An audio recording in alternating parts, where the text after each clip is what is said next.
Hi, I'm Flip Pideaux, and welcome to Old Bull Spoils the New Hampshire primary. Now, we already spoiled the overall nomination for you in Old Bull Spoils the 2020 primaries, which you can watch right here.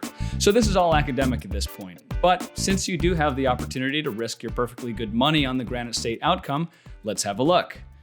Now, while the results from Iowa, if we can call them results, did offer a few surprises, Pete a climbing, Biden a corpse, New Hampshire is a comparatively easy call. The winner is Bernie. For some reason, you can still get Bernie dollars for 82 cents on Predict It, but the more interesting action is on second place.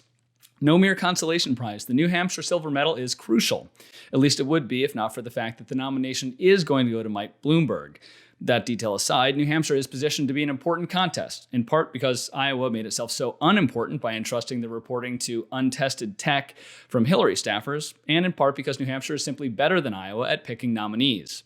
In fact, in every election in the last 5 decades, both the Republican and the Democratic nominee placed first or second in New Hampshire, whereas Iowa often makes some goofier picks.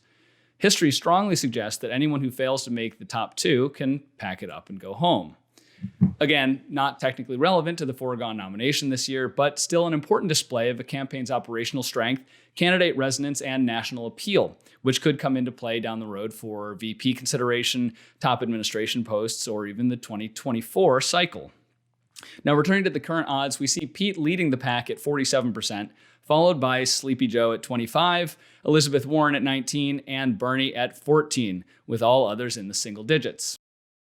So, the runner-up is Mayor Pete. Now, we did get Iowa slightly wrong in that we thought Bernie would win outright, and while he did win the popular vote, the headline of Pete's overall victory does seem to have translated into something of a bump. He's still behind Biden in the RCP average, which mostly contains pre-Iowa polls, but in the 2 released since, they're tied in one, a gain of 7 for Buttigieg, and the other shows the mayor ahead by 4. They're still well off Bernie, though, whose support is holding steady. And if these two are roughly even in the polling, that augurs very well for Pete's Silver Dreams, who outperformed his Iowa polling by 5, while Biden underperformed his by 5. So is a quick double on Pete really in the cards here?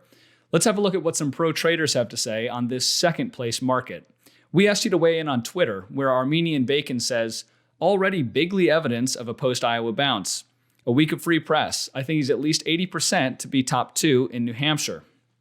Meanwhile, Derek Phillips advises buy Pete and Joe and take the wife to a nice dinner during the returns. And Jason Pipkin thinks Warren, who actually is polling decently in New Hampshire, is overpriced at 20%, which I would have to agree with. Over in the unofficial Predict It Discord server, there's a good amount of pro-Pete sentiment for the number 2 spot, but some are saying they're keeping their powder dry until they see the full Iowa results, so you may have an opportunity to get in on Pete shares before something of a stampede. Now, the one major wildcard in play here, of course, is Friday's debate in Manchester. This will be the candidate's final public pitch to New Hampshire voters, and we can expect Biden to go heavy at Buttigieg, who's not really competing with Sanders at this point as they appeal to different kinds of voters, and Sanders is all but locked in the win anyway.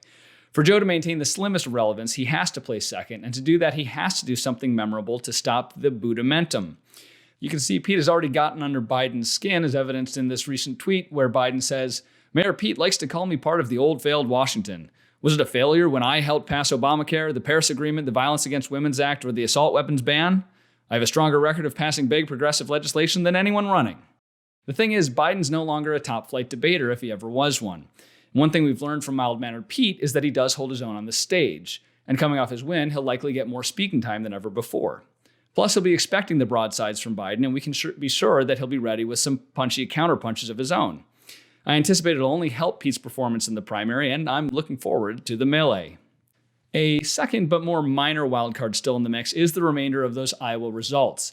While it's unlikely, if Sanders overcomes his deficit in the delegate count, it could blunt that winner's bounce that Pete's been enjoying and possibly irk people that he twice declared a victory he didn't actually achieve.